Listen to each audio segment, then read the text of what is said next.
பிரசங்கி 5ஆம் அதிகாரம் 19ஆம் வசனம். தேவன் ஐஸ்வரியத்தையும் சம்பத்தையும் எவனுக்கு கொடுத்திருக்கிறாரோ அவன் அதிலே புசிக்கவும் தன் பங்கை பெறவும் தன் பிரயாசத்திலே மகிழ்ச்சியாய் இருக்கவும் அவனுக்கு அதிகாரம் அளிப்பது தேவனுடைய அனுகிரகம். ஆண்டவருடைய அனுகிரகம் என்னன்னா, எப்படி ஆசைப்படுறாரு? நீங்கள் சந்தோஷமாக இருக்கணும், ஐஸ்வர்யத்தில் இருக்கணும், கடன் வாங்கிட்டு இல்லாமல் கஷ்டப்பட்டுட்டு இப்படி இருக்கணும்னு ஆண்டவர் ஆசைப்படவே இல்லை. ஆண்டவர் சொல்கிறாரு, 3 யோவான் 1ஆம் அதிகாரம் 2ஆம் வசனம் எடுத்து வாசிங்களேன். பிரியமானவனே உன் ஆத்துமா வாழ்கிறது போல நீ எல்லாவற்றிலும் வாழ்ந்து சுகமாய் இருக்கும்படி வேண்டுகிறேன். ஆண்டவர் சொல்றா, பிரியமானவன் உன் ஆத்துமா வாழ்வது போது நீ எல்லாவற்றிலும் எப்படி இருக்கணுமா? வாழ்ந்து எப்படி இருக்கணுமா? சுகமா இருக்கும்படி வேண்டிக் கொள்கிறேன். ஆண்டவரே ஆசைப்படுறாரு நீங்க சந்தோஷமா இருக்கணும்னு. ஆண்டவரே ஆசைப்படுறாரு நீங்க ஐஸ்வர்யனா இருக்கும்படி. ஆமாம், ஆண்டவராகிய தேவன் வந்து பார்த்தீங்கன்னா 5 அப்பம் 2 மீனை எப்படி கொடுத்தாரு? அள்ளி கொடுத்தாரு இல்லையா? ஏமா 5000 பேரை சாப்பிட்டாங்கன்னா 20000 பேர் சாப்பிட்ருப்பாங்க கிட்டத்தட்ட. அது இல்லாமல் 12 கூட வேற நிரப்பினார். ஆண்டவருக்கு கம்மியாக கொடுக்க தெரியவே தெரியாது. கர்த்தர் உங்களை என்னையும் ஆசீர்வதிப்பதுக்கு தான் அவர் பிரியம். ஆபிரகாம் ஆண்டவர் அழைத்த பொழுது எப்படி அழைத்தார்னா, ஆபிரகாம் நீ வா, நான் உன்னை என்ன பண்ணுவேன்? ஆசீர்வதிப்பேன். ஜாதிகளுக்கு என்ன பண்ணுவேன்? உன்னை தகப்பனா வைப்பேன், நீ பெரிய ஜாதியாவ. ஆண்டவர் உங்களை என்னையும் ஆசீர்வாதத்துக்குள்ளே தான் ஆண்டவர் கொண்டு போகிறார் ஒழிய ப்ராஸ்பரிட்டி ப்ரீச்சர். என் ஆண்டவர் வந்து ஐஸ்வர்ய சம்பன்னர் தான். ஆமேன். அவர் வந்து உங்களை என்னையும் பணக்காரர் தான் ஆக்குவார். ஆமேன். ஏழையாக இருக்கணும்னு ஆண்டவர் விருப்பப்பட போகிறதில்ல. உங்களை என்னையும் ஆண்டவர் ஐஸ்வர்யமாய் கர்த்தர் வைக்கணும்னு ஆசைப்படுறார். ஆனால் நம்ம என்ன பண்ணுறோம்னா, இல்லை நம்ம இப்படியே இருந்துடுறோம், எனக்கு இந்த இது போதும், நாங்கள் இப்படியே போய்ட்டுருவோம், நாங்கள் காலங்கள்லாம் இப்படியே போட்டோம், எங்களுடைய நாட்கள்லாம் இப்படியே போட்டோம். இல்லை, காஸ்பல் என்ன சொல்லுது? காஸ்பல் மத்தேயு மார்க்கு லூக்கா யோவான் என்ன சொல்லுது? It's speak about the prosperity. இது எல்லாத்துலேயும் பார்த்தீங்கன்னா ப்ராஸ்பாரிட்டி தான் பேசும். ஆண்டவர் உங்களை ஐஸ்வர்யத்தை தான் ஆண்டவர் கொடுக்கணும்னு ஆசைப்படுறார்.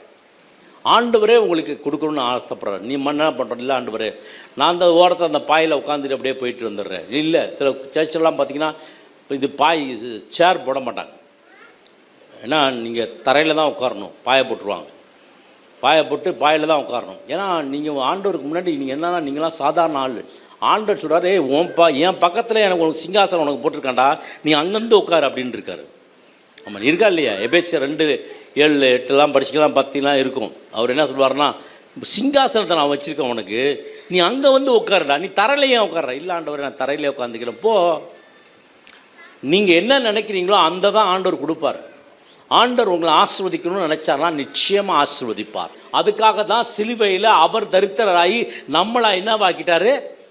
ஐஸ்வர்யவான ஆக்கிட்டார். ஆகவே பிரியமான தேவச்சனமே, ஆண்டவராகிய தேவன் உங்கள் வாழ்க்கையில் அற்புதத்தை செய்கிற தேவனாக இருக்கிறார். காஸ்பலில் பார்க்குறோம், இயேசு கிறிஸ்து குஷ்டரோகிகளை சுகப்படுத்துவார், மரித்தோரை உயிரோடு எழும்புவார். நம்ம சர்ச்சில் நிறைய உயிர்த்தெழுந்த வல்லமையெல்லாம் நடந்திருக்கு. இருந்தவங்களுக்கு நிறைய பேர்த்துக்கு தெரியும். கிறிஸ்மஸ் நைட்டு ஒரு அம்மா கீழே ஒழிஞ்சு ஹார்ட் அட்டாக் ஆகி அவ்வளோதான், லாஸ்ட் ஸ்டேஜுக்கு போயிடுச்சு. கிறிஸ்மஸ் நைட்டு எல்லாம் கிராண்டாக கொண்டாடிக்கிட்டு இருக்கோம். அந்த நேரத்தில் அந்த அம்மா வந்துடுச்சு, வேர்க்க ஆரம்பிச்சு. இங்கே இருந்தாங்க 2 டாக்டர் இருந்தாங்க. என்னோட பெதர்லாம் ஒருத்தர், இன்னொரு டாக்டர் ஒருத்தாங்க, சிஎம்சியில் இருக்க ஒரு டாக்டர். அவங்களாம் இருந்தாங்க. அவங்களாம் பார்த்துட்டு என்னையே பார்க்குறாங்க. ஏன்னா மறிச்சு போயிடுவார கொஞ்ச நேரத்தில், அந்த அம்மா மறிச்சு போயிருமே அப்படின்னு. நான் சொன்னேன் 5 நிமிஷம் தான், அதுக்கு மேலே டைமே கிடையாது. மியூசிக்லாம் போட்டே இருந்தால் நீங்கள் பாட்டு போட்டே இருங்க, பாடட்டும், இயேசு நாமத்தில் எழுந்து நடா அப்படின்னு சொல்லிட்டு நம்ம ஜெபம் பண்ணிட்டு அப்படி போயிட்டே இருந்தோம் பாருங்கள். கொஞ்சம் ஒரு 2 நிமிஷம் கழித்து பார்த்திங்கன்னா டக்குன்னு இந்த அம்மா எந்திரிச்சு கொண்டே அப்படி போட்டு நடந்து போயிடுச்சு. உங்கள் வாழ்க்கை செழிப்பாக கர்த்தர் மாறணும்னு கர்த்தர் வைத்திருக்கிறார். நம்புறீங்களா? ஆமென். ஆகவே ஆண்டவராகிய தேவன் உங்கள் வாழ்க்கை எப்படி இருக்கணும்? தரித்திரமாகவே இருக்கக்கூடாது, சரித்திரம் படைக்கணும். ஆமேன். வருஷம் எப்படி இருக்குன்னா முன்னுக்கு வந்துகிட்டே இருக்கணும். வருஷம் நாளுக்கு நாள் தாவீது விருத்தி அடைந்தது போல நீங்களும் நாளுக்கு நாள் என்ன ஆகணும்? விருத்தி அடையணும். நாளுக்கு நாள் விருத்தி அடையணும். ஆண்டவர் உங்களை ஆசீர்வதிக்கணும்னு நினச்சிருக்காரு. மத்தேயு 16:33 சொல்லுது, முதலாவது தேவனுடைய ராஜ்யத்தையும் அவருடைய நீதியும் தேடுங்கள், அப்பொழுது இவைகள் எல்லாம் உங்களுக்கு கூட கொடுக்க, நீங்க நினைக்கிறதோட அதிகமாக கர்த்தர் கொடுக்க போறாரு, உங்களை ஆஸ்வதிக்க போகிறார். ஆமென், ஹல்லேலூயா. நீங்க இப்படியே இருக்கணும். மார்ச் மாதத்தில் அப்படியே கணக்கு முடித்தோம், அப்படியோ கஷ்டப்பட்டு முடித்தோம். ஏப்ரல் மாதம் அப்படியே பல்ல கடிச்சிட்டே ஓட்டிடுவோம். இல்லை, ஏப்ரல் ஆரம்பிக்கிறதும் தெரியாது, போகிறதும் தெரியாது. அப்படி கர்த்தர் மாற்ற போகிறார். இந்த வருஷத்தை கர்த்தர் மாற்ற போகிறார், நன்மையெல்லாம் மாற்ற போகிறாராம். புதிய ஏற்பாட்டில் வாக்குத்தத்தம் இருக்காது. ஏன் இருக்காதுன்னா அவரே வந்துட்டார். ஆதியிலே வார்த்தை இருந்தது, அந்த வார்த்தை தேவனிடத்தில் இருந்தது, அந்த வார்த்தை தேவனாய் இருந்தது. அவர் ஆதியிலே தேவனோடு இருந்தார். சகலமும் அவர் மூலமாய் உண்டாயிற்று. உண்டானதொன்றும் அவராலே அல்லாமல் உண்டாகவில்லை. ஆமென், ஹல்லேலூயா. ஆகவே இந்த வசனம் பார்த்தீங்கன்னா என்ன சொல்லுதுன்னா, அந்த வார்த்தை மாம்சமாகி கிருபையினாலும் சத்தியத்தினாலும் நிறைந்தவராய் நமக்குள்ளே வாசம் பண்ணினார். அவருடைய மகிமையை கண்டோம். அது பிதாவுக்கு ஒரே பேரானவருடைய மகிமைக்கு ஏற்ற மகிமையாகவே இருந்தது. அந்த வார்த்தை மாம்சமாகி கிருபையினாலும் சத்தியத்தினாலும் நிறைந்தவராய் மாறினார். யோபு எவ்வளவு பெரிய ஆளுங்க. யோபு படிக்கிறீங்களா? எவ்வளவு பெரிய ஆளு சொல்லுங்க. அவன் ஏழையா பணக்காரனா? அதை சொல்லிடுங்க. அதை ஒத்துக்கோங்க. அவன் ஏழையா பணக்காரனா? பணக்காரன் இல்லை. தாவீது ஏழையா பணக்காரனா?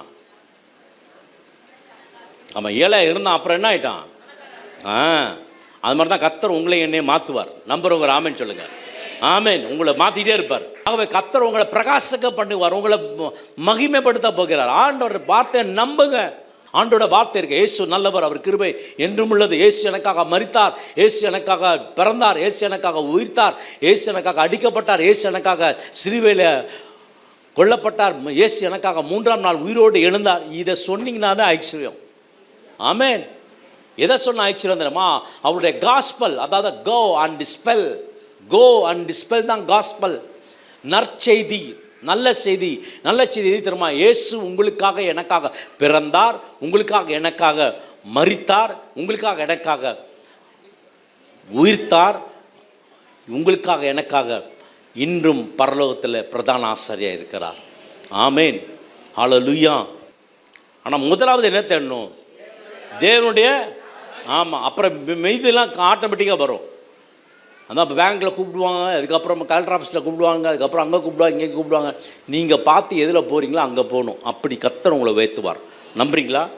ஆமாம். ஆர்டர் 2-3 ஆர்டர் கையில் வச்சுட்ருக்கணும். ஆமென். இன்னும் எங்கள் பிரதர்ஸ் பாஸ்டர் ஒரு ஆர்டருக்கே கையில் இருக்கிறதே ஆடிக்கிட்டு இருக்குது. என்னான்னு தெரில. அது போன வருஷம் இதே மாதிரி தான் இருந்துச்சு, தப்பிச்சிட்டேன். இந்த வருஷம் அதே மாதிரி தான் இருக்குது. கர்த்தரை நம்புகிற பிள்ளைங்கள் வந்து என்ன பண்ண மாட்டாங்க தெரியுமா? பயப்படவே மாட்டாங்க. ஆமாம். நான் நம்புகிறது, சங்கீதம் படித்தாங்கள்ல, நான் நம்புகிறது அவராலே வரும். நீங்கள் நம்பணும். எனக்கு வரும். நான் என்ன பண்ணுவேன்? நான் இப்படியே இருக்க மாட்டேன். நான் தரித்திராமே இருந்துட்டு தரித்திராமே மடிக்கணும்னு நினச்சிட்டு இருக்கீங்களா? அந்த வேலை மாத்திரம் வச்சுக்காதீங்க. நீங்கள் பணக்காரனாக மாறணும், ஆசீர்வாதமாக இருக்கணும். ஏன்னா நான் சொல்லலை, வசனம் சொல்லுகிறது. என்ன சொல்லுதுன்னா, ஆபிரகாமின் ஆசீர்வாதம் யாருக்கு வந்துச்சான்? கிறிஸ்து இயேசு மூலமாக நமக்கு வந்துச்சான். ஆமென். கலாத்தியர் 3:14. ஒரு வீட்டுக்கு ஜோமனை போயிருந்தேன் வெள்ளிக்கிழமை. நான் அவங்க வீட்டில் 5 வருஷமாக அந்த வீட்டில் குழந்தை கல்யாணம் ஆகி குழந்தை இல்லை. குழந்தை பிறக்கும், செத்து போயிடும். இல்லை 8 மாதத்தில் பிறந்து செத்து போயிடும். இப்படியே இருந்துச்சு. ஒரு நாள் என்ன பண்ணேன், நீ வீட்டுக்கு வாமா, நீ ஜோம் பண்ணலாம், வீட்டுக்கு வா அப்படின்னு சொல்லி 2 பேரையும் கூப்பிட்டேன். 2 பேரும் வந்தாங்க வீட்டுக்கு. ஜோம் பண்ண ஆரம்பித்தேன். அவங்கள்ட்ட சொன்னேன், இந்த மாதிரி சாபத்தினால தான் இந்த குழந்தைங்களாம் சாகுறாங்க. இனிமேல் இப்படி சாகக்கூடாது. கலாத்தியார் 3:13, மரத்தில் தூக்கப்பட்ட எவனும் சபிக்கப்பட்டவன் எழுதுக்கிறபடி கிறிஸ்து இயேசு உனக்காக சாபமானார் அப்படின்ற சொல்லி இந்த சாபத்தினோட சத்தியத்தை சொல்லி ஜெபிச்சு அமுச்சு விட்டேன். அதுக்கப்புறம் பார்த்திங்கன்னா அடுத்த வருஷமே கன்சீவ் ஆனாங்க. ஒரு குழந்தை பிறந்துச்சு. இப்போ பார்த்தா இன்னொரு குழந்தை பிறந்திருக்கு, 2வது குழந்தை. 5 வருஷம் கழித்து ஆண்டவர் அற்புதம் செய்தாரா செய்ய மாட்டாரா? நீங்கள் கேட்குறத கொடுப்பாரா கொடுக்க மாட்டாரா? நிச்சயம் கொடுப்பார். யோபு 27ஆம் அதிகாரம் 13ஆம் வசனம் எடுத்து வாசிக்கலாம். பொல்லாத மனுஷனுக்கு தேவனிடத்திலிருந்து வருகிற பங்கும் கொடூரக்காரர் சர்வ வல்லவரால் அடைகிற சுதந்திரமும் என்னவெனில் அவனுடைய குமாரர் பெருகினால் பட்டயத்துக்கு இரையாவார்கள், அவன் கர்ப்ப பிறப்புகள் ஆகாரத்தினால் திருப்தியாவதில்லை. அவனுக்கு மீதியானவர்கள் செத்து புதைக்கப்படுவார்கள். பாருங்க, இது என்ன சொல்லுதுன்னா, உங்களுக்கு விரோதமாக உருவாக்கப்படுகிற எல்லாத்துக்கும் ஆண்டவராகி தேவனுடைய ஏன் ஆண்டவர் இன்னும் கேட்காமே இருக்காரு? சில டைம் ஆண்டவர் சைலண்டாக இருப்பார். அவன் பார்த்தீங்கன்னா உயர்ந்துக்கிட்டே போவான் உங்கள் எதிரி. ஏன் தெரியுமா? உங்களுக்கு ஒன்றுமே நடக்காது. ஆனால் கொஞ்ச நாள் கழித்து உங்களை ஆண்டவர் உயர்த்த ஆரம்பிச்சிருவார். உங்களை எதிரி என்ன பண்ணுவார் தெரியுமா? உங்களை பார்க்க வைக்கும்படி நீங்கள் உயரத்தில் போயிடுவீங்க. கர்த்தர் உங்களுக்கு நாளுக்கு நாள் உங்களை உயர்த்த ஆரம்பிச்சிருவார். கர்த்தருக்கு காத்திருக்கிறவர் புதுபலன் அடைவார். அவள் சட்டைகளை அடித்து எங்கே போகணுமா? எங்கே போகணுங்க? உங்கள் ஒவ்வொரு நாள் வாழ்க்கையிலும் ஆண்டவர் உயர உயர உயர எடுத்து கொண்டு போகிறார். உங்களுடைய எல்லா எல்லையும் கர்த்தர் உயர்த்த போகிறார். உங்கள் சூழ்நிலை கர்த்தர் உயர்த்த போகிறார். தேவனுடைய கரம் உங்களோடு கூட இருக்குது. நம்ம யாருடைய சாயலில் இருக்கோம்னா, இயேசு கிறிஸ்துவோட சாயலில் இருக்கோம். அவர் எப்படிப்பட்டவர்? எங்கேயாவது ஏதாவது ஒன்று இல்லை அப்படின்னு குறை இருந்துச்சா, அவரை கூப்பிட்டுருந்தாங்க கல்யாணத்துக்கு. கூப்பிட்டப்ப அந்த கல்யாணத்தில் என்ன இருந்துச்சு? குறை இருந்துச்சு. என்ன குறை? திராட்சை ரசம். ஆனால் மாற்றினாரா இல்லையா? ஆமாம். எப்படி? எத்தனை டன்? 6 தான் இருந்துச்சு. ஆண்டவருக்கு ஓவர்ஃப்ளோ பிளெஸிங் தான் கொடுக்க தெரியும். ஆமென். நிரம்பி வழிகிற ஆசீர்வாதத்தை கர்த்தர் கொடுக்க முடியும். உங்களுக்கு எனக்கும் ஆண்டவராக தேவன் அப்படியாக ஆண்டவர் கொடுக்க வல்லமையுள்ள தேவனாக இருக்கிறார். Very richest man in the world. பூமியின் சகல ராஜாக்களை பார்க்கிலும் ராஜாவாகிய சாலமோன் ஐஸ்வரியத்திலும் ஞானத்திலும் சிறந்தவனாய் இருந்தான். பாருங்க, வேதாகமே சொல்லுது இவங்கெல்லாம் பணக்காரங்களாக இருந்தவங்க. ஆபிரகாம் பார்த்தீங்களா, ஒன்றுமே இல்லாமல் இருந்தவன். ஆமாம் இல்லையா? அந்த வீடு எல்லாத்தையும் விட்டுட்டு வந்தான். ஆண்டவர் விட்டுட்டார் அப்படியே? இல்லை இல்லை இல்லை இல்லை. நிச்சயமாகவே நான் உன்னை ஆசீர்வதித்து உன்னை பெருக பண்ணுவேன்னு சொல்லி ஆபிரகாம் ஆசீர்வதித்தார். ஈசாக்கு எப்படி ஆசீர்வாதம் பெற்றான்? ஈசாக்கு ஆதியாகமம் 24ஆம் அதிகாரம் 12ஆம் வசனம் எடுத்து வாசிங்க. ஈசாக்கு அந்த தேசத்தில் விதை விதைத்தான்.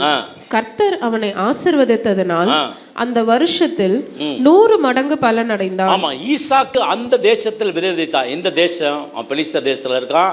அங்க என்ன இருக்கு? பஞ்சம் இருக்கு. பஞ்சம் இருந்தா கூட கர்த்தர் உங்களை ஆசீர்வதிப்பார். ஆமென். ஈசாக்கு ஆசீர்வதித்தார். என்ன தைரியம் வேணும் உனக்கு? அவன் எப்படி விதைச்சான்? எல்லாமே பஞ்சம். இப்போ நடுறதெல்லாம் காஞ்சி போகுது. ஆனால் ஈசாக்கு விதைச்சது மாத்திரம் என்ன பண்ண? காஞ்சி போவே இல்லை. அது எத்தனை மடங்கு பலன் கொடுத்துச்சான்? 100 மடங்கு கொடுத்துச்சான். நீங்கள் விதைக்கிற விதையும் ஆண்டவர் 100 மடங்கு பலனை கர்த்தர் கொடுப்பார். நம்புறீங்களா? நான் செய்வதெல்லாம் வாய்க்கும். கர்த்தர் என் கரத்தின் கிரியை என்ன பண்ணியிருக்காரு? ஆசீர்வதித்திருக்கிறார். நான் செய்வதெல்லாம் வாய்க்கும். ஆகவே கர்த்தர் உங்களை ஆசீர்வதிப்பார். பயங்கரமான பஞ்சம். அவங்க ஊரில் என்னென்னமெல்லாம் பண்ணி பார்க்குறான், முடியல, தண்ணியே இல்லை. பட் இவன் மாத்திரம் பாருங்க ஆசீர்வாதம். ஏன்னா தேவனுடைய வார்த்தையை பெற்றவன். நான் சொன்னேன், ஆபிரகாம் பெரிய ஒரு ஐஸ்வர்யன், ஈசாக்கு பெரிய ஒரு ஐஸ்வர்யவானாக இருந்தான், யாக்கோபு பெரிய ஒரு ஐஸ்வர்யனாக இருந்தான், அதுக்கப்புறம் யோசேப்பு பெரிய ஐஸ்வர்யனாக இருந்தான், அதுக்கப்புறம் தாவீது பெரிய ராஜாவாக இருந்தான், அதுக்கப்புறம் சாலமன். இதெல்லாம் வேதத்தில் தான் இருக்குது. இவங்கெல்லாம் பிச்சைக்காரங்களாம் இல்லை, எல்லாருமே ஐஸ்வர்யவான்கள் தான். நீங்களும் நானும் ஆண்டவர் பார்த்து சொல்கிறாரு, நீங்கள் ராஜாக்களாகவும் ஆசாரியர்களாகவும் இருக்கணும்னு கர்த்தர் வைத்திருக்கிறார். நீங்கள் பிச்சைக்காரனாகவும் பரதேசியமும் ஆண்டவர் வைக்கலை. ஆண்டவர் எப்படி வச்சிருக்காரு? ஆமென், ஹல்லேலூயா. உலகமே பஞ்சம். எலியாவுக்கு மாத்திரம் சாப்பாடு வருது, அப்பமும் இறைச்சியும் வருது. ஏன்? கர்த்தருடைய பிள்ளைங்க. நீங்கள் யார்? கர்த்தருடைய பிள்ளை. கர்த்தர் உங்களை ஆசீர்வதிப்பார். நம்புறீங்களா? ஆமென், ஹல்லேலூயா. ஆகவே நம்ம ஆசீர்வதித்ததுனால அந்த வருஷத்தில் எத்தனை மடங்கு பெற்றாங்கன்னா 100 மடங்கு. 2வது 13 படிங்களேன், ரொம்ப சூப்பராக. அவன் ஐஸ்வர்யவானாகி அவன் என்ன வாங்கிட்டான்? ஆமாம், எந்த ஊர் என்னவா இருக்கு? ஊர் எந்தத்தில் இருக்கு? பஞ்சத்தில் இருக்கு. ஆனால் இங்கே யாரு ஐஸ்வர்யனாகிறான்? அதுதான் ஆண்டவரோட கொடுக்குற ஹல்லேலூயா ஆசீர்வாதம். கர்த்தர் கொடுக்குற ஆசீர்வாதம் அதுதான். நீங்கள் ஆசீர்வாதமாக இருப்பீங்க, உங்கள் குடும்பம் ஆசீர்வாதமாக இருப்பீங்க. ஏன் தெரியுமா? இயேசுவை நீங்கள் சொந்த இரட்சகராக ஏற்றுக்கொண்ட அன்னையிலேருந்தே கர்த்தர் நீங்களும் நானும் நீதிமான் மாத்திரமல்ல, கர்த்தர் உங்களை ஐஸ்வர்யவானாய் கர்த்தர் மாற்றப் போகிறார். ஆமென். ஹல்லேலூயா.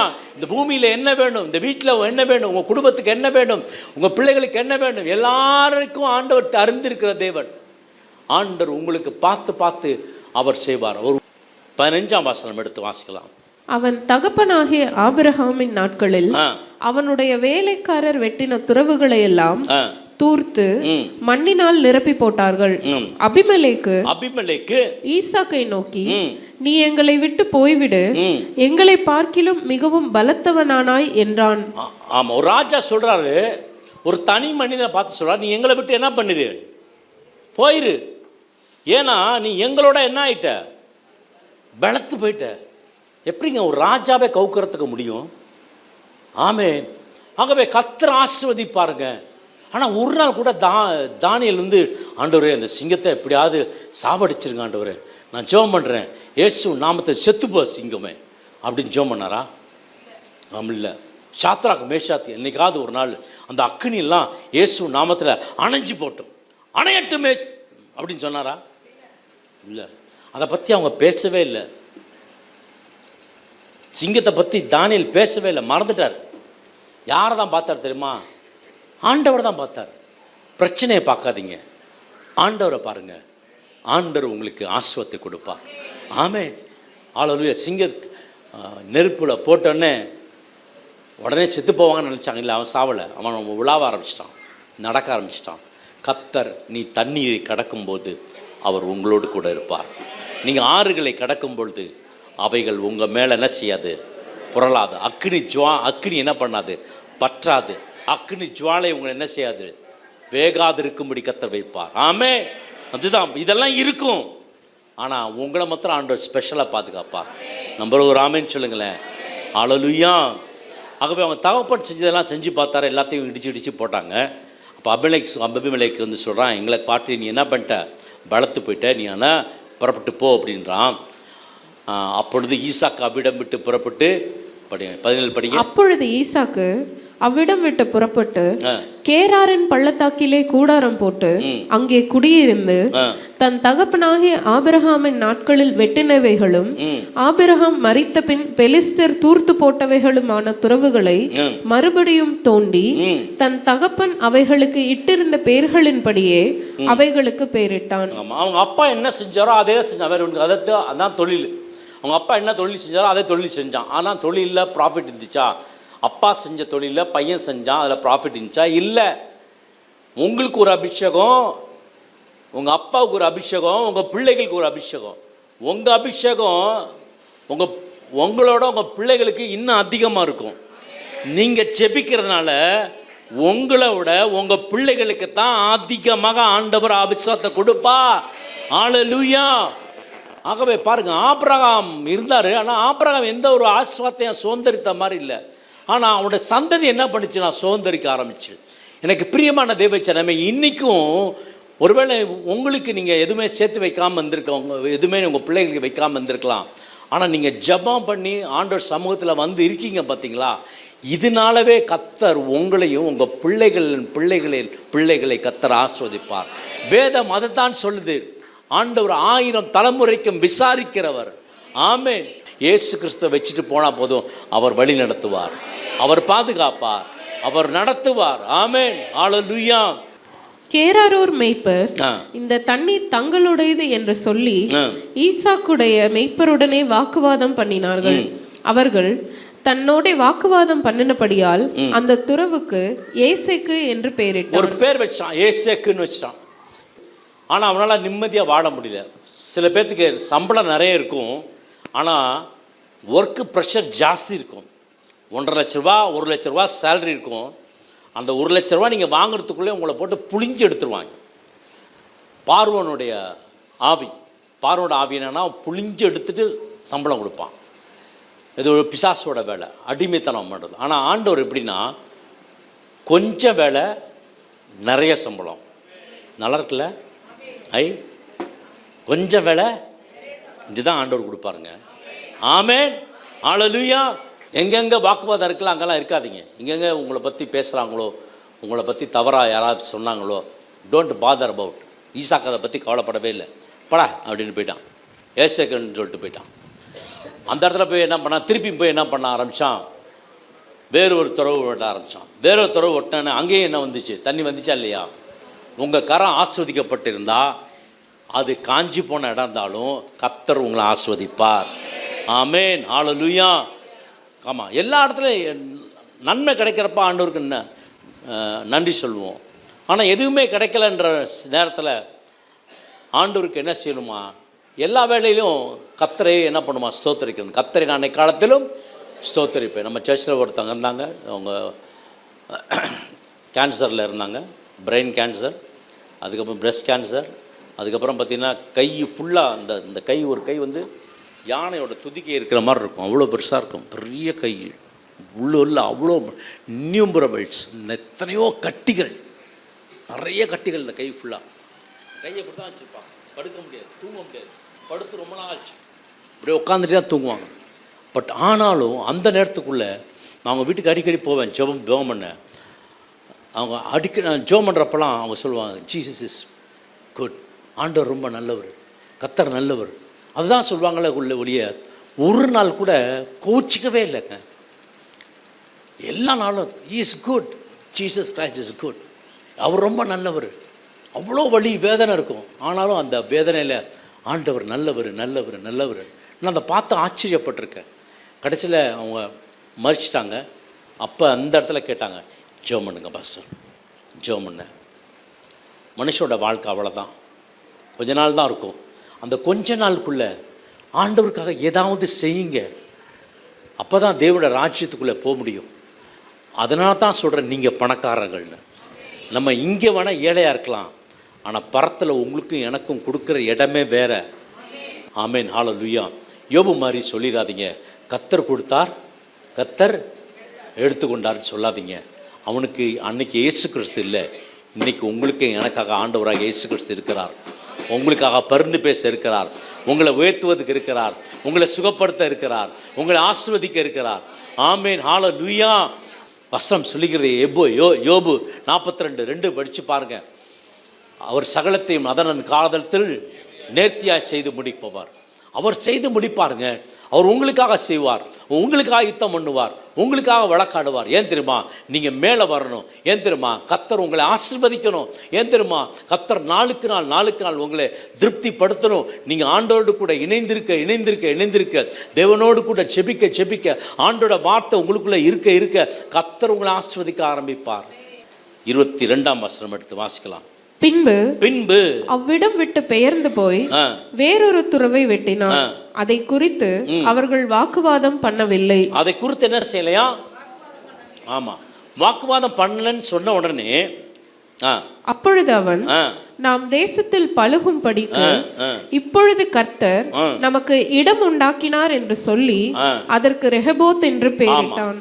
பழுகும்படிக்கு, மல்டிப்ளை. ஆண்டோட ஆசீர்வாதமே ஆரம்பம் 5 ஆசீர்வாதம், ஒரு ஆசீர்வாதம் பெருக்கம். நீ பூமியை நிரப்பி கீழ்ப்படுத்தி ஆண்டுகொள் அப்படின்னு சொல்லியிருக்கோம். பெருக்கம். இந்த பெருக்கத்தை கொடுக்குறாருன்னு தெரிஞ்சிட்டான். தெரிஞ்ச உடனே அந்த இடத்துக்கு என்ன பேர் வைக்கிறான்னா, ரெகபோத்துன்னு பேரை வச்சுட்டு, கர்த்தர் எனக்கு என்ன உண்டாக்கினார் சொல்லுங்களேன். கர்த்தர் எனக்கு என்னது? ஆமாம், எங்கே இடம்? எங்க? ரெகபத். ஓகே, உங்கள் ஜெபம் நீங்கள் பண்ணியிருக்கீங்க, பதில் வரல. இன்றைக்கி ஒரு நற்செய்தி, பதில் உங்களை வர வரைக்கும் நீங்கள் ஜெபிங்க. நீங்கள் ஜெபித்து கொண்டே எதிர்பார்த்துட்டே இருங்க. நீங்கள் ஆண்டவரை அறிந்த நீங்கள் கர்த்தர் உங்களுக்கு ரெகபத் கொடுக்கறது மாத்திரம் இல்லை, ஆண்டோட வார்த்தை சொல்லுது பேர் சபா கர்த்தர் கொடுக்க போகிறார். அடுத்தது பேர் சபா. 4 காரியங்கள் இருக்கும். முதலாவது ஏசேக்கு, சித்தனா, ரெகபோத். இதுக்கப்புறம் என்ன பண்ணாருன்னா, அவன் ரெகபோத்துன்னு பேரிட்டான். 24ஆம் அதிகாரம் எடுத்து வாசிங்க, 24ஆம் வசனம் எடுத்து வாசிங்க. அன்று ராத்திரியிலே கர்த்தர் அவனுக்கு தரிசனமாகி, நான் உன் தகப்பனாகிய ஆபிரகாமுடைய தேவன், பயப்படாதே, நான் உன்னோடே கூட இருந்து என் ஊழியக்காரனாகிய ஆபிரகாமின் நிமித்தம் உன்னை ஆசீர்வதித்து உன் சந்ததியை பெருக பண்ணுவேன் என்றார். சந்ததி என்ன பண்ணுவேன்? ஆமாம், அவன் சந்ததியை போதுமா கொடுத்துட்டேன் உனக்கு ரெகபத்து, இதோட வச்சு பொழைச்சிக்கோ அப்படிலாம் ஒன்றும் சொல்லலை. உன் சந்ததி என்ன பண்ணுவாரான்? பெருகப்படும். உன் சம்பளத்தை என்ன பண்ணுவாரான்? பெருக பண்ணுவான். உனக்கு அவன் சுகத்தை என்ன பண்ணுவாராம்? பெருக பண்ணுவான். 26 எடுத்து வாசிக்கலாம். அபிமெலேக்கும் அவன் சிநேகிதனாகிய அகுசாத்தும் அவன் சேனாதிபதியாகிய பீகோலும் கேராரிலிருந்து அவனிடத்திற்கு வந்தார்கள். அப்பொழுது ஈசாக்கு அவர்களை நோக்கி ஏன் என்னிடத்தில் வந்தீர்கள்? நீங்கள் என்னை பகைத்து என்னை உங்களிடத்தில் இராதபடிக்கு துரத்தி விட்டீர்களே என்றான். அதற்கு அவர்கள் நிச்சயமாய் கர்த்தர் உம்மோடே கூட இருக்கிறார் என்று கண்டோம். யார் சொல்றா? அந்த நாட்டு ராஜா வந்துட்டான். இங்க எங்க வந்துட்டான் தெரியுமா? ஈசா கிட்ட வந்துட்டான். ஈசா கிட்ட வந்து சொல்றான், கர்த்தர் உன்னோட இருக்காரியா, நாங்க ஒன்றும் செய்ய முடியாது, நாங்கள் என்னென்ன பண்ணி பார்த்தோம், பண்ண முடியல, கர்த்தர் உன்னோடு கூட இருக்கிறார் என்று கண்டோம். ஆகையால் எங்களுக்கும் உமக்கும் ஒரு ஆணை ஏற்பாடு உண்டாக வேண்டும் என்று நாங்கள் நிர்ணயம் பண்ணினோம்.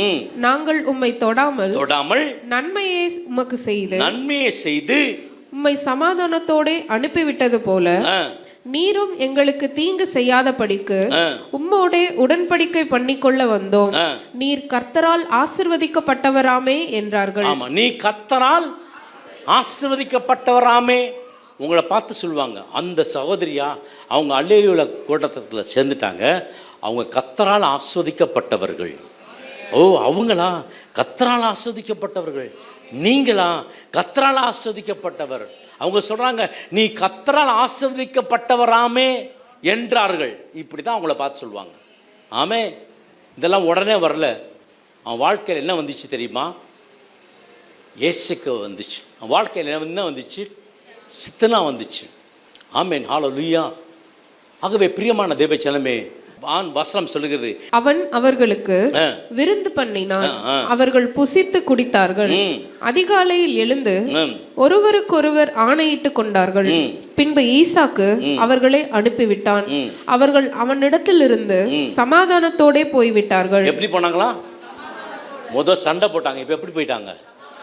இப்படித்தான் உங்களுக்கு விரோதமாக உருவாக்கப்படுகும் எந்த ஆயுதமும் வாய்க்காதே போய். வந்த சண்டை போட வந்தவங்க சாப்பிட்டுட்டு விருந்து சாப்பிட்டுட்டு சமாதானத்தில் இங்கேயே இருப்பா, நீ போயிடாத, நீ இருக்கிறதுனால எங்கள் ஊர் என்ன ஆகுது?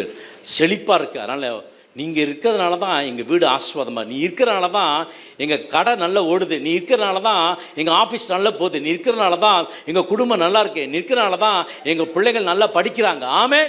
கர்த்தர் உங்களை ஆசீர்வதிக்க போகிறார். ஹல்லேலூயா. அவருக்கு ஒன்றே ஒன்று தான் தெரியும், ஆசீர்வதிக்க தான் தெரியும். உங்களை ஆசீர்வதிப்பார், உங்களை பழுக வைப்பார், உங்களை பெருக வைப்பார். ஹல்லேலூயா. கர்த்தருடைய நாமம் வல்லமையுள்ள நாமத்தை அறிந்திருக்கிற அருமையான தேவ ஜனமே, கர்த்தர் உங்களை ஆசீர்வதிக்கவே ஆசீர்வதித்து உங்களை பெருகவே. ஆமாம், ஆண்டவர் பெருக்கத்தை தான் கொடுப்பார் ஒழிய ஆண்டவர் நெருக்கத்தை கொடுக்க மாட்டாருங்க. பிசாசு என்ன பண்ணுவான்னா நெருக்கத்தை கொடுப்பான். எப்போ பார்த்தாலும் கொல்லவும் திருடவும் அழிக்கவும், இந்த 3 காரியம் தான் ஆதியிலிருந்து செஞ்சுட்டு இருக்கான். இன்ன வரைக்கும் செய்கிற காரியங்கள் அதுனா இந்த 3 காரியம். அவன் கொல்லவும் அழிக்கவும் திருடவும் தான் வரான். உங்கள் சுகத்தை திருடிறான், உங்கள் ஆரோக்கியத்தை திருடிறான், உங்களுடைய சமாதானத்தை திருடிறான். ஆனால் ஆண்டவராகிய தேவன் அவைகள்லாம் பரிபூர்ணப்படும்படியாய் உங்களுக்கும் எனக்கும் ஆண்டவராகிய தேவன் கொடுத்திருக்கிறார். நன்மை உண்டாகும்படி பரிபூர்ணப்படும் முழுமையை கர்த்தர் கொடுக்கிறார். உங்கள் ஆசீர்வாதம் முழுமையாக இருக்கும். அந்த பிள்ளை நல்லா படிச்சு, இந்த பிள்ளை சரியாக படிக்கல இல்லை, 2 பிள்ளைங்களும் நல்லா படிக்கும். ஆமென். யோபோட பிள்ளைங்க அப்படி தானே இருந்தாங்க, 10 பேரும் படித்தாங்க. ஒருத்தன் இழைச்சவனா இல்லை. ஆண்டவர் கொடுத்தா முதல் 10, அடுத்த 10. முதல் 10 இறந்து போச்சு, அது பரலோகத்தில் 10, பூமியில் 10 ஆண்டவர் கொடுத்தார். 2 மடங்கு ஆசீர்வாதம். எல்லாத்துலேயும் 2 மடங்குலாம், இதுலேயும் 2 மடங்கு. பரலோகத்தில் 10, பூலோகத்தில் 10 கொடுத்தார். அப்போ அந்த வாசம் சொல்லுது, எமிமாள் அவளம் பாரி அழகுள்ள ஸ்திரீ இந்த பூமியில் யாருமே இல்லையா. எப்படி பாருங்க, இப்படி தான் ஆண்டவர் ஆசீர்வதிப்பார். ஆரம்பம் அற்பம், முடிவு சம்பூர்ணம். கர்த்தர் உங்களை ஆசீர்வதிப்பார், உங்கள் எல்லையை பெரிதாக்குவார். நம்புறீங்களா? 32 படிங்களேன். 32. அந்நாளில் தானே ஈசாக்கின் வேலைக்காரர் வந்து தாங்கள் துறவு வெட்டின செய்தியை அவனுக்கு அறிவித்து தண்ணீர் கண்டோம் என்றார்கள். ஆமா, வெட்டினது மாத்திரமல்ல, என்ன வந்துச்சா? தண்ணீர் வந்துச்சு. ஆசீர்வாதம், தண்ணீர் வந்தது. இந்த பகுதியை படிக்கிறப்ப ஒரு பெரிய ஒரு ஆச்சரியம் இருக்கு. அதற்கு சேபா என்று பெயரிட்டான். ஆகையால் அந்த ஊரிலே இந்நாள் வரைக்கும் பெயர்செபா எனப்படுகிறது. என்னவா நம்ம ரெகபத்தோட முடிச்சிடறோம், அதோட முடிச்சிடறோம் இல்லை. அதுக்கப்புறம் வேலைக்காரன் ஆரம்பிக்கிறான். அந்த அபிஷேகம் யாருக்குள்ள பாயுதுன்னா அப்படியே வேலைக்காரர் இருக்கு. சங்கீதம் 37:24 படி. நல்ல மனுஷனுடைய நடைகள் கர்த்தரால் உறுதிப்படும். நல்ல மனுஷனுடைய நடைகள் யாரால உறுதிப்படுமா? கர்த்தரால் உறுதிப்படும். அப்புறம் அவனுடைய வழியின் மேல் அவர் பிரியமாய் இருக்கிறார். ஆமா, உங்க வழியின் மேல் என்னவா இருக்காரு? இந்த ஏப்ரல் மாதம் உங்க மேல ஆண்டவர் என்னவா இருப்பாரு? இந்த ஏப்ரல் மாதம் உங்க பிசினஸ் மேல ஆண்டவர் எப்படி இருப்பாரு? உங்க பிள்ளைகள் மேல எப்படி இருப்பாரு? பிரியமாய் இருப்பார். படிங்க அடுத்தது. அவன் விழுந்தாலும் தள்ளுண்டு போவதில்லை. நீங்க விழுந்தாலும் தள்ளுண்டு போக மாட்டீங்க. கர்த்தர் உங்களை எழும்பி நிற்க செய்வார். ஆமென், ஹல்லேலூயா. இந்த இடத்துல நான் விழுந்துட்டேன் அப்படின்றீங்களா? இன்னைக்கு ஒரு நற்செய்தி. நீங்க விழுந்தாலும் தள்ளுண்டு போவது இல்ல. கர்த்தர் தமது கையினால் அவனை என்ன பண்ணாரா? தாங்குவார். அடுத்த வசனம் படிங்க. நான் இளைஞனாய் இருந்தேன், முதிர் வயதுள்ளவனானேன். ஆனாலும் நீதிமான் கைவிடப்பட்டதையும் அவன் சன்னதி அப்பத்துக்கு இறந்து திரிகிறதையும் நான் காணவில்லை. ஆமென். நான் இளைஞனாய் இருந்தேன், முதிர் வயதா இருந்தேன், ஆனால் நீதிமான் ஆகிய எனக்கு எதுவுமே ஆண்டவர் குறை வைக்கல. அப்பத்துக்கு நான் என்ன செய்யல? இறந்து திரிகிறது நான் காணேன். அடுத்த வசனம். அவன் நித்தம் இறங்கி கடன் கொடுக்கிறான். அவன் சந்ததி ஆசீர்வதிக்கப்படும். யார் ஆசீர்வதிக்கப்படும்? யாரோட சந்ததி? உங்க சந்ததி. உங்க சந்ததி என்ன பண்ணும்? கர்த்தர் ஆசீர்வதிப்பதான் அவருக்கு பிரியம். எடுத்து வாசிக்கலாம். 27. தீமையை விட்டு விலகி நன்மை செய். நீ என்றென்றைக்கும் நிலைத்திருப்பாய். ஹல்லேலூயா. தீமையை விட்டு விலகி என்ன செய்ய? நன்மை செய்ய. போட்டு கொடுக்காத, நன்மை செய்ய. வர சொல்லாத. ஆண்டவர் வார்த்தையை மாத்திரம் பேசு. கர்த்தர் உனக்கு நன்மை செய்வார். லூக்கா 14:11 எடுத்து வாசிக்கலாம். அநீதியான உலக பொருளை பற்றி நீங்கள் உண்மையாய் இராவிட்டால் யார் உங்களை நம்பி உங்களிடத்தில் மெய்யான பொருளை ஒப்புவிப்பார்கள்?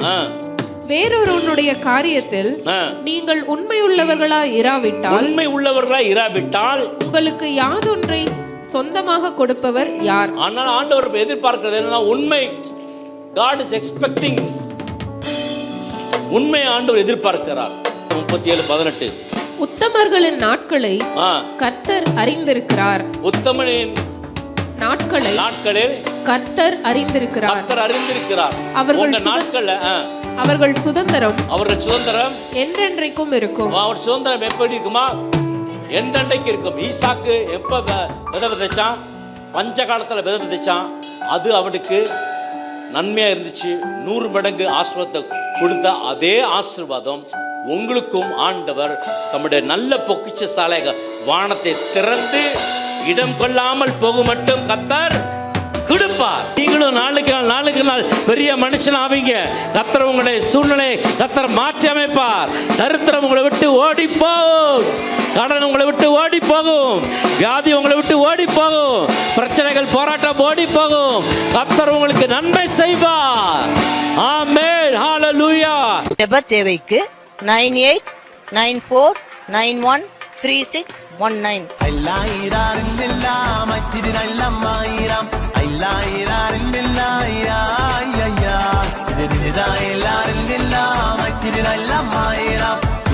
எல்லாரும்